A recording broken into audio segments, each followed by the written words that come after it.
Bonjour à toutes et à tous et bienvenue dans votre page mécanique auto facile. Aujourd'hui, je vous explique certaines erreurs courantes que les conducteurs peuvent commettre avec une boîte automatique. Numéro 1, ne pas utiliser le frein à main ou le frein de stationnement. Beaucoup de conducteurs pensent que la position P parking suffit pour immobiliser la voiture, alors qu'il est important d'utiliser le frein à main en complément, surtout en pente, pour éviter d'endommager le mécanisme de stationnement interne de la boîte de vitesse. 2. Changer le mode en roulant. Par exemple, changer de mode D, drive ou reverse R, ou à mouvement, ou à P, parking, alors que la voiture est encore en mouvement, peut gravement endommager la transmission. Il est essentiel de s'arrêter complètement avant de changer la mode. 3. Utiliser N neutral en descente, parce que certains conducteurs mettent la voiture en mode neutral pour économiser du carburant lorsqu'ils descendent une pente. Cela désengage le moteur des roues, vraiment dangereux, car cela réduit le contrôle sur le véhicule et peut user les freins plus rapidement. Quatrième erreur, garder le pied sur le frein en permanence en conduite normale. Certains conducteurs ont tendance à garder légèrement le pied sur la pédale de frein en conduisant par précaution, alors que cela peut entraîner une usure prématurée des freins et affecter la consommation de carburant. Cinquième erreur, passer directement de drive D à P parking sans passer par neutral N et passer de D à P drive à P parking sans s'arrêter complètement peut endommager la boîte de vitesse.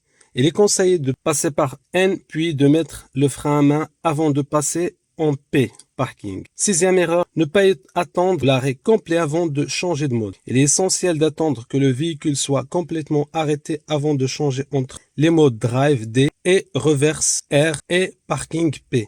Ne pas le faire peut causer une usure prématurée de la transmission. Septième erreur, ignorer les voyants d'avertissement qu'on voit ici. Les voyants d'avertissement, c'est très important. Comme pour toute voiture, les voyants d'avertissement sur le tableau de bord ne doivent pas être ignorés. Si un voyant lié à la transmission s'allume, il est crucial de faire vérifier la voiture par un mécanicien. Huitième erreur, utiliser le mauvais mode de conduite pour les conditions actuelles. De nombreuses voitures automatiques modernes disposent de différents modes de conduite, tels que le mode sport, éco ou neige. Utiliser le mauvais mode pour les conditions routières peut nuire à la performance et à l'efficacité du véhicule. Neuvième erreur, surcharger la voiture sans considération pour la transmission. Les boîtes auto sont conçues pour supporter une certaine charge.